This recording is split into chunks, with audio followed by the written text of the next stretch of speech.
곧 성령으로 나를 데리고 광야로 가니라. 내가 보니 여자가 붉은 빛 짐승을 탔는데 그 짐승의 몸에 하나님을 모독하는 이름들이 가득하고 7머리와 10뿔이 있으며. 아멘. 우리가 계시록 17장 3절을 보면 여기 붉은 짐승이 나옵니다. 근데 이 짐승은요 이미 나왔었어요. 계시록 13장에서 나왔는데 바다에서 한 짐승이 올라왔어요. 근데 뿔이 10개고 머리가 7이고 신성모독하는 이름들이 있더라. 여기 보니까 짐승이 나왔죠. 그리고 뿔이 10개라고 그랬죠. 그리고 머리가 7이다. 그리고 하나님을 모독하는 이름, 신성 모독하는 이름들이 가득하더라. 그러니까 이 짐승은 지금 같은 짐승이에요. 계시록에서는 짐승이 나와서 결국은 마지막 시대에 적그리스도 노릇을 하고 온 세상을 통치하고 그렇게 될 것을 이제 말씀하셨는데, 그 짐승을 타고 있는 여자가 있는데 그 여자는 가증한 것과 음행의 온갖 더러운 것을 금잔에 가지고 있더라. 즉 음녀라 그랬죠. 자, 음녀 사상이 이 용 또는 이 짐승은 정치 시스템인데 음녀 사상이 정치 시스템을 지배한다. 그렇게 보면 되겠습니다. 그 뒤에는 누가 있을까요? 그 뒤에는 용이 있습니다. 용은 누굽니까? 옓뱀, 마귀, 사탄이라고 성경에 분명하게 나오고 있습니다. 우리가 이제 이 짐승에 대해서 살펴보려면은 다니엘서에서 아주 정확하게 잘 말씀하고 있는데요. 오늘 이제 다니엘의 느부갓네살 그 신상, 꿈에 어떤 동상이 있는 꿈을 꿨죠. 그것에 대해서 살펴보면서 이 제국에 대해서, 제국의 흥망성쇠에 대해서 한번 살펴보는 그런 시간을 갖겠습니다. 네, 다니엘서는 아주 독특한 구조를 가지고 있는데요. 책이 세 부분으로 되어 있어요. 앞부분은 히브리어, 중간 부분은 아람어, 그리고 끝부분은 히브리어. 즉 우리가 어떤 책을 썼는데 처음부터 끝까지 영어면 영어, 또 한국말이면 한국말, 이렇게 많이 쓰잖아요. 물론 중간에 어떤 챕터는 한국말, 영어 섞어도 쓰기도 합니다만은, 자, 이렇게 언어를 쓰는 것은, 언어를 바꾸는 것은 뭐예요? 독자가 다르다 이 말이에요. 한국말로 이야기합니다. 그러면 영어 쓰는 사람 못 알아듣잖아요. 영어로 이야기합니다. 그러면 한국 사람 못 알아듣잖아요. 그러면 널리 쓰이는 세계적인 공용어를 쓰면 많은 사람이 알아듣겠죠. 그래서 아람어가 그때 그 당시 그 바벨론 제국 중동 전체의 공용어였습니다. 그래가지고 2장 4절부터 7장까지는 아람어로 쓰여졌어요. 그 세계 공용어로 쓰여진 거죠. 1장부터 2장 3절까지는 이제 히브리어로 써졌어요. 즉 이건 무슨 얘기입니까? 히브리 사람들에게 주시는 말씀이에요. 또 8장부터 12장까지도 히브리 사람에게, 유대 사람에게 주시는 말씀이에요. 그래서 요 가운데 부분이 하나님이 온 세상을 향해서 그때 주신 거예요. 지금은 뭐 다 번역이 돼가지고 각국 말로 지금 번역을 했지 않습니까? 그때는 그런 번역 시스템이 안 돼 있었다고요. 그러니까 뭐 번역하는 사람은 아주 소수 통역하는 사람들이 있었겠지만은 그 외의 사람들은 자기 나라 말밖에 모릅니다. 그래서 이런 방식을 씀으로써 하나님이 온 세계에 알리고 싶은 그 중요한 내용을 말씀하셨다. 그런 것을 이제 볼 수가 있고요. 예수님 당시에도 언어가 여러 가지였습니다. 예수님 당시에 공용어, 요즘으로 말하면 영어 같은 그런 역할을 하는 언어가 헬라어였죠. 그리고 아람어가 있었고, 아람어는 지금 수천 년을 여기서 내려오고 있는 중동 지방의 언어고, 그 다음에 히브리어가 있었죠. 예수님도 이 세 가지 언어를 다 쓰셨다고 우리는 그렇게 봅니다. 자, 느부갓네살 왕이 이제 꿈을 꿨어요. 그런데 번민이 생겼습니다. 굉장히 중요한 꿈 같은데 자기 나라에 대한 그 운명에 대한 꿈을 꾼 것 같은데 내용이 기억이 안 나는 거예요. 그래서 사람들을 모읍니다. 박수와 술객과 점쟁이와 갈대와 술사, 즉 전문가들을 다 불러 모으는 거예요.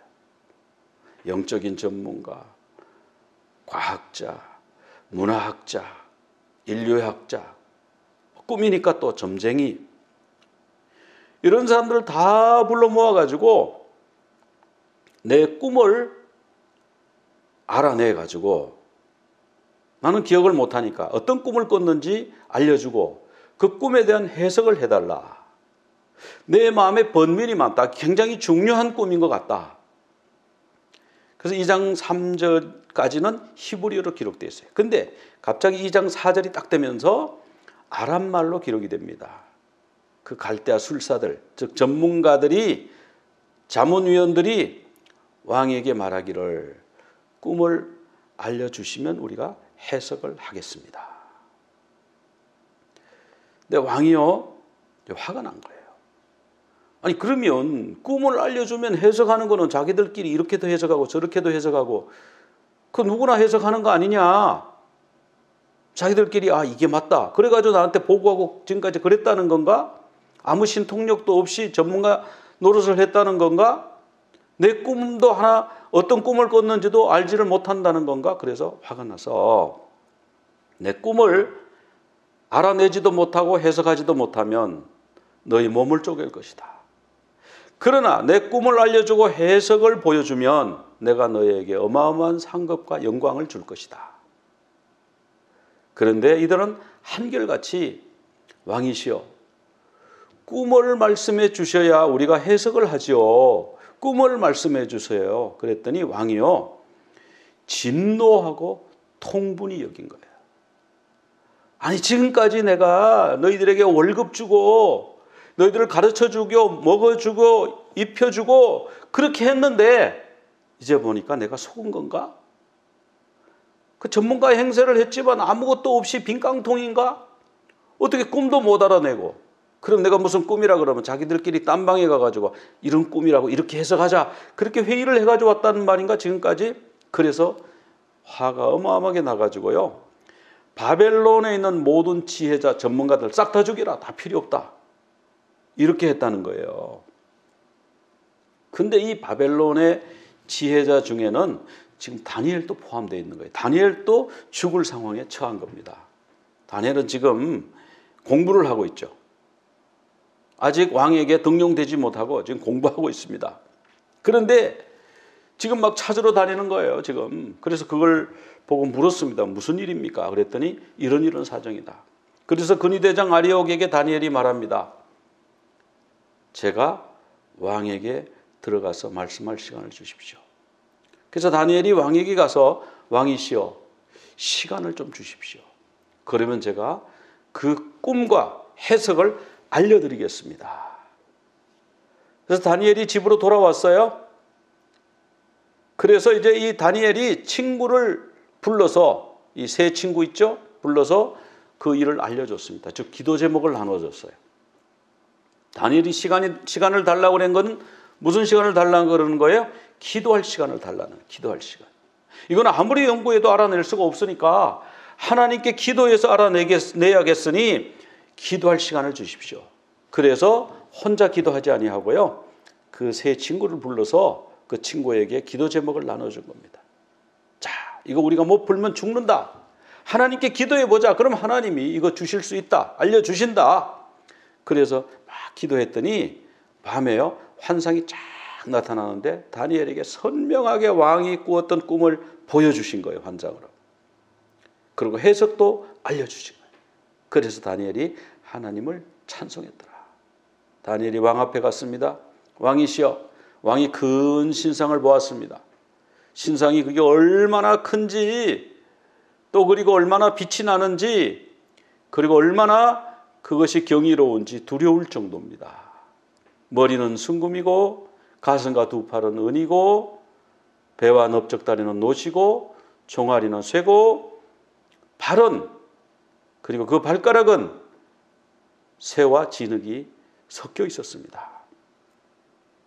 그런데 왕이 보시니까 어떤 손대지 않은 돌이 산에서 나와가지고 신상에 발을 쳐서 신상이 부서져서 타작마당의 겨와 같이 바람에 불려서 흔적도 없이 사라졌습니다. 그리고 그 신상을 친 돌은 점점 많아져서 온 세계를 가득 채웠습니다. 왕이시여, 이런 꿈을 꾸셨죠?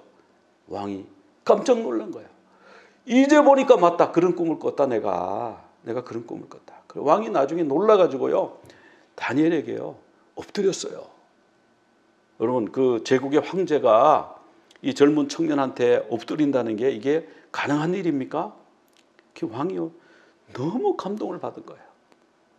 이거 뭐 수백 명의 전문가, 점성술사, 무당들, 지혜자들 다 불러 모아놓고 꿈 좀 해석해보라 그러는데 꿈이 뭔지 알려줘야 해석한다고 그러고 딴 얘기나 하고, 그러니까 화가 너무너무 난대. 다니엘을 만나면 너는 정말 하나님의 사람이다.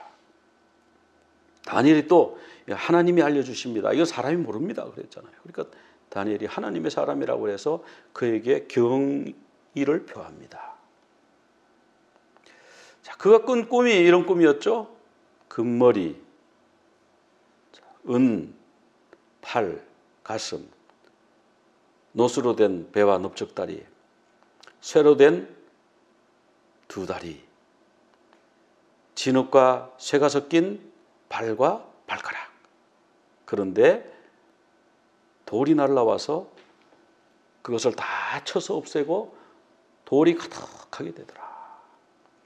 이것이 뭐냐면은 인류 제국의 역사에, 이게 모든 제국을 다 나타낸 건 아니고요, 하나님의 중요한 그 타임라인에 들어있는 나라들을 보여주시는 거예요. 바벨론을 보여주시고요, 메데 바사를 보여주시고, 그리스, 로마, 그리고 열발가락 열불 시대를 보여주는 거죠. 이 제국이라고 하는 것은 어느 한 나라를 말하는 게 아니고요, 여러 나라를 정복해가지고 큰 나라를, 많은 인구를, 여러 인종과 민족, 문화를 다스리는 그런 시스템이 제국이죠. 근데 금머리는 왕이십니다. 그렇게 풀어주는 거예요. 바벨론 제국입니다. 가장 강력한 왕권을 가지고 있죠. 강하기로 말하면 로마 제국이 더 크지만 이 왕권은 바벨론 제국이 더 세다는 거죠. 그 다음에 이제 은으로 된 가슴과 팔, 이것은 메대와 파사입니다. 다니엘 8장 20절에 또 그렇게 설명하고 있죠. 메대와 파사다. 그렇게 설명하고 있어요. 그 다음에 이 메대 파사 다음에는 노수로 된 배와 넓적다리가 나오는데 이건 헬라입니다. 그리고 이 헬라는 나중에 네 나라로 나뉘어집니다. 다니엘서 8장 22절에 그렇게 말씀하고 있죠. 그 다음에 두 다리가 나오는데 이 두 다리는 새로 만들어졌는데 가장 강해요. 왕권은 약하지만 가장 강력한데 모든 물건을 부서뜨리고 모든 나라들을 부서뜨리고 치울 것이다. 아주 강한 나라가 나왔죠. 그게 이제 새로 된 로마 제국입니다. 그리고 그 다음에 이제 발과 발가락 시대가 오는데 여기는 여러 나라가 나누어져 있는 거예요. 이제 제국은 이제 사라진 거죠, 사실은. 그 대신에 수많은 나라들이 있는데 어떤 나라들은 아주 강하고요, 어떤 나라들은 진흙 같고 그런 거예요. 그런데 이들이 막 섞여서 살아, 섞여서.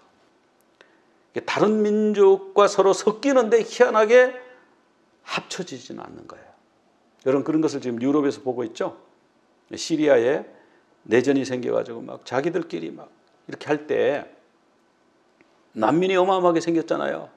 지중해를 건너다가 어린애가 5살인가 꼬마아이가 물에 죽어서 그 해변가로 떠내려왔죠. 사람들이 그걸 보고 다 가슴에 불쌍한 마음이 들어가지고 난민들을 막 받아줬지 않습니까? 그래서 그들에게 유럽 말을 가르치고 또 여러 가지 온정을 베풀고 복음을 전하고 그러면 유럽인이 될 줄 알았어요. 그런데 어떻습니까? 아니잖아요. 같이 섞여 사는데요, 합쳐지지가 않잖아요. 그들의 종교를 그대로 유지하잖아요. 지금 그 영국에서, 독일에서, 지금 유럽 전역에서 문제가 일어나고 있지 않습니까? 미국에서도 문제 일어나고 있잖아요. 한국에서도 지금 일어나고 있잖아요.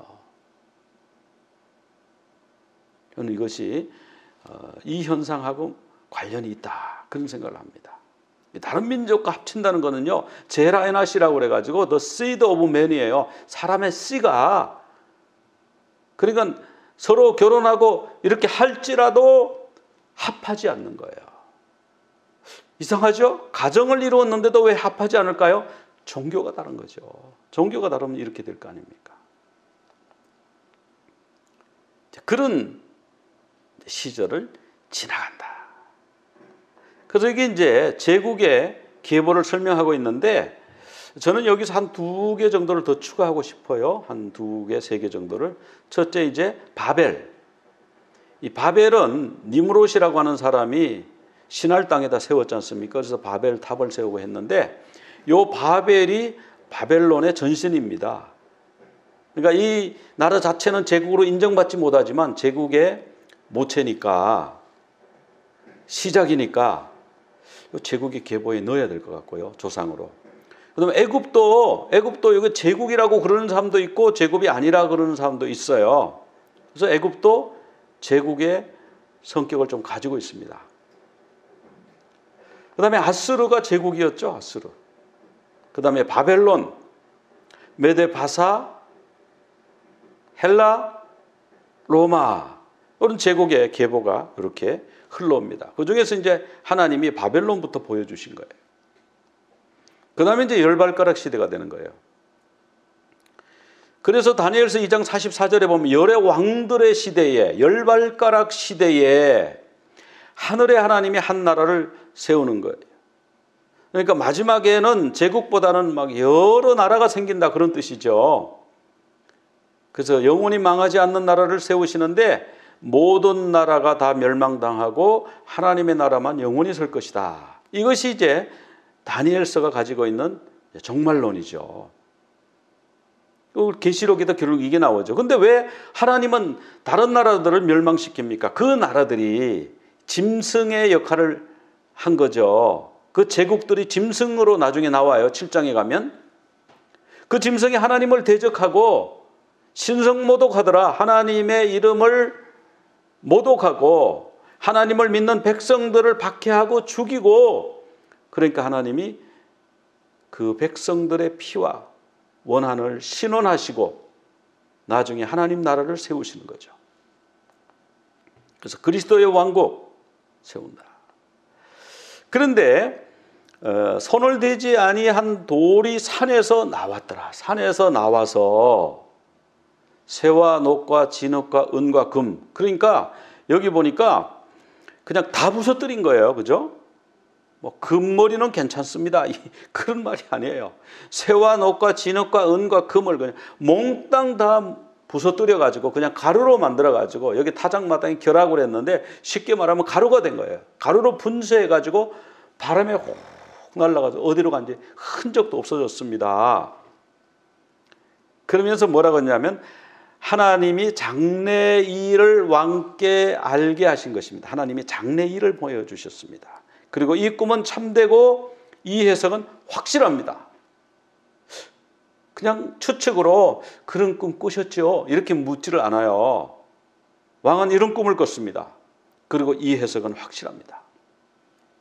얼마나 확신에 찼으면 그렇게 말했을까요? 하나님이 환상으로 확실하게 보여줬어요. 정말 기도를 얼마나 깊이 했으면 이런 일이 있었을까요?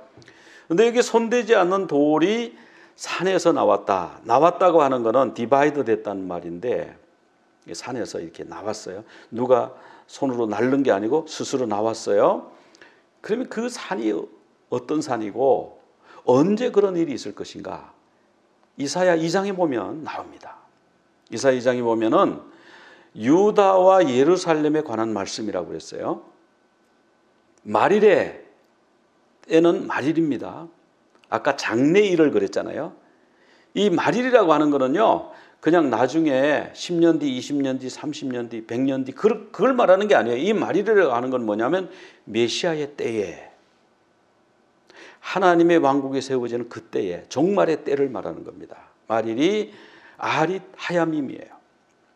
그때에 산, 여호와의 산에서 야곱의 하나님의 전, 이 하나님의 전이 어디 있었죠? 모리아 산에 있잖아요. 시온산. 하나님의 말씀이, 여호와의 말씀이 예루살렘에서부터 나올 것이라. 나온다. 이것 산으로부터 나왔다고 그랬죠. 그죠? 하나님 말씀. 저는 요 다니엘서를 해석하는데 이사야 2장 말씀이 짝이라고 생각을 합니다. 그래서 예루살렘에서 나오는 거예요. 예루살렘에서 나온 하나님의 말씀 누구죠? 예수 그리스도. 예수 그리스도에 대한 예언이에요. 그래서 이 후일, 다니엘서 2장 28절에 가면은 후일에 될 일을 알게 하셨나이다. 자, 후일이 뭐냐면은 아릿 하야밈이에요. 아릿 하야밈. 이사야 2장 2절에서도 아릿 하야밈이 나왔죠. 그래서 이 아릿 하야밈은 영어로 하면은 in the end of days, end of the days 이런 뜻인데, in later day라고 그런 경우도 있어요. 근데 정확히 말하면 메시아의 시대를 말하는, 메시아가 강림하는 시간을 말하는 거죠. 창세기 49장에, 창세기부터 지금 이게 나옵니다. 창세기부터 요한계시록까지 이 아릿 하야밈 이 사상이 쫙 깔려 있는 거예요. 그래서 우리가 히브리적 시간과는 직선이라고 그러잖아요. 불교적 시간과는 윤회설이고, 또 뭐 이렇게 원형이라고 그러고, 죽었다가 또 짐승으로 태어났다, 사람으로 태어났다, 이거는 불교적인 거고, 이거는 성경이 그렇게 하지 않아요. 사람은 한번 태어나면 그냥 죽는 거예요.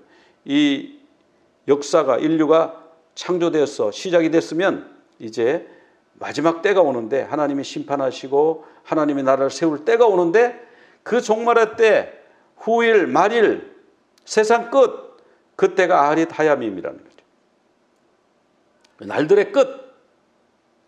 그런데 창세기 49장 1절에 보면은 야곱이 12아들을 불러가지고 유언을 합니다.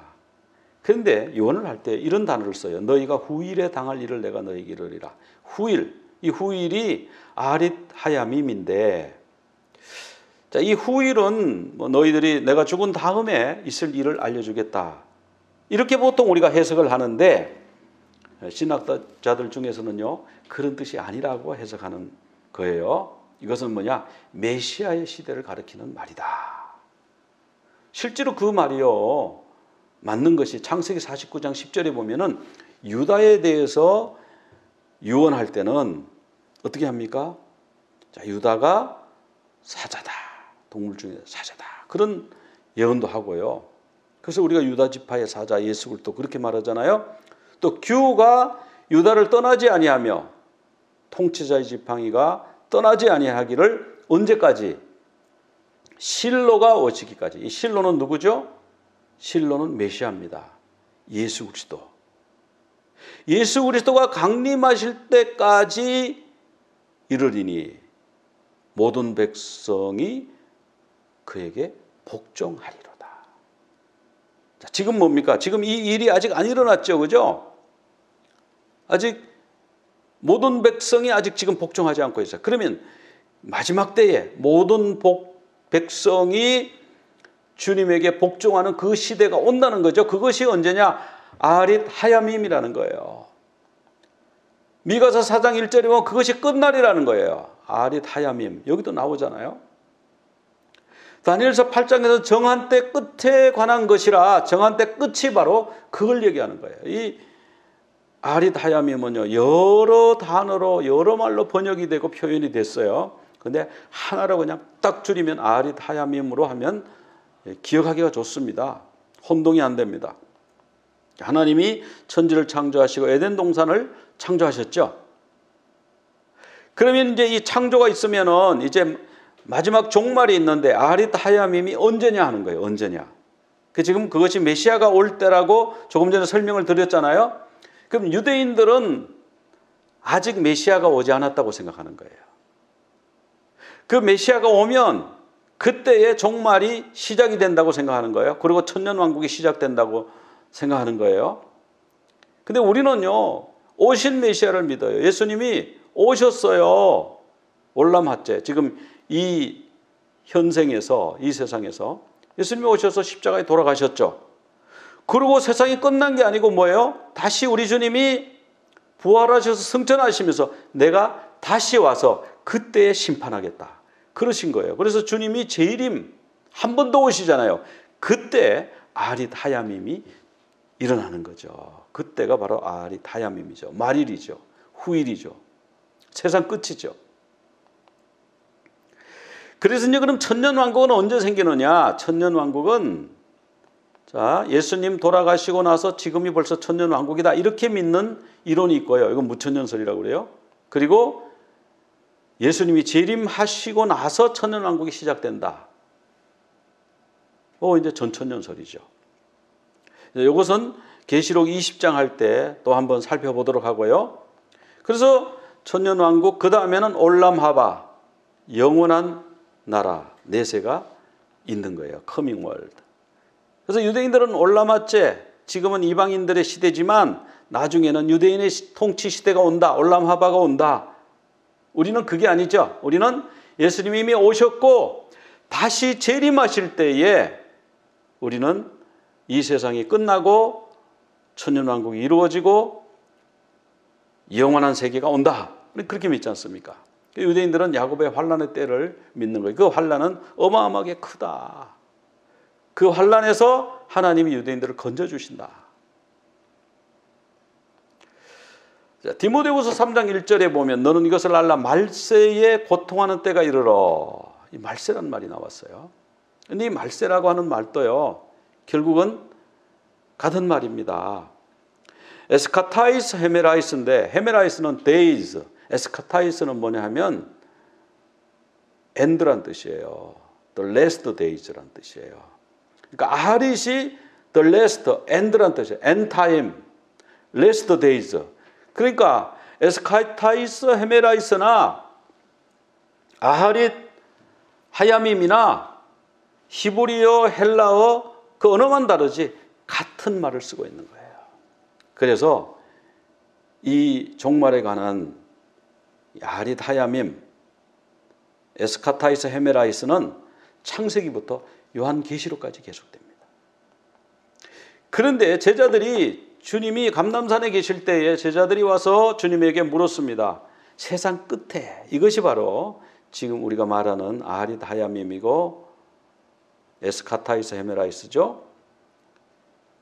The last day, end time에 무슨 징조가 있습니까? 그 end time에는 징조가 있는데요. 첫째로 미혹을 받지 말라고 했어요. 미혹. 그러니까 다 와가지고 내가 예수다, 재림 예수다, 예수님이 이미 재림했다, 자꾸 이런 얘기를 한다는 거죠. 자기가 성령이다 그러고. 지금 그런 이단들이 지금 있지 않습니까? 거기에 미혹을 받지 마라. 많은 사람들이 미혹을 당할 거니까 미혹받지 말라고 말씀하신 거죠. 난리와 난리 소문을 듣겠다. 지금 얼마나 국제적인 분쟁이 많아요. 그런데 아직 끝은 아니다. 미혹이 일어나고 전쟁이 일어나고 그래도 끝은 아니다. 민족이 민족을, 나라가 나라를 대적하여 일어나겠고 기근, 치진 이런 것이 있을 때 너희는 두려워하지 말라. 이것이 재난의 시작이다. 그렇게 말씀하죠. 이 세상 끝에 징조를 말씀하고 있죠. 자, 우리가 지금 그런 지금 징조를 보고 있지 않습니까? 그런 세상이 지금 살고 있지 않습니까? 그래서 세상 끝에 살고 있는 거예요, 우리는. 그럼 이 세상 끝에 살고 있는 사람들을 향해서 주님이 주신 말씀이 있어요. 어떻게 준비해야 되는가? 어떤 자세로 살아야 되는가? 누가복음 12장 36절부터 나오는데요. 12장 37절에 보면 주인이 와서 깨어있는 것을 보면 종들이 복이 있으리로다. 자, 깨어있으라. 밤 2경 3경 한밤중에도 깨어있으라. 아무리 세상이 어지럽고 캄캄하고 아무 징조도 안 보이는 것 같고 아무것도 안 보이는 것 같아도 깨어있으라. 아무리 캄캄해도 깨어있으라. 그리고 준비하고 있으라. 왜? 우리 주님이 언제 이룰지 모른다는 거. 언제 이룰지. 우리가 주님 오실 때가 됐다 이건 알지만 주님이 언제 재림하실지 그거는 정확하게 모르잖아요. 그거를 예언해버리면 그 이상한 이단이 돼버리는 거잖아요. 생각지 않은 때 인자가 오리라. 지금 주님이 오시겠어. 한 100년이나 300년 후에 오시겠지. 그런데 그때 주님이 오신다는 거예요. 그러니까 우리는 어떻게 해야 되느냐? 깨어있다. 항상 깨어서 준비하고 ready. 5분 대기조처럼 언제든지 주님 부르시면 여기 있습니다. 달려나갈 수 있도록 준비하고 여행 가방 꾸려놓고 그렇게 있으라. 그런 말씀이죠. 주님이 이제 오실 여러 징조들이 있습니다. 여러분 이 시대를 살면서 우리에게 주님이 요구하신 것은 깨어있으라. 그리고 준비하고 있으라. 모두 깨어서 준비하시는 여러분들이 다 되시기를 간절히 축원합니다. 우리 기도드리겠습니다. 하나님 아버지, 오늘 말씀을 통해서 이 마지막 때 말일, 후일, 세상 끝에 대해서, 말세에 대해서 오늘 귀한 말씀을 주셨습니다. 제국이 이런 제국들이 일어나고 그리고 마지막 시대에는 이런 일이 있을 것이다. 오늘 말씀을 주셨는데 저희들이 이럴 때에 깨어서 준비하고 기도하며 기다리는 저희들 다 되게 하여 주시옵소서. 예수 그리스도 이름으로 기도드리옵나이다. 아멘. יברכך אדוני וישמרך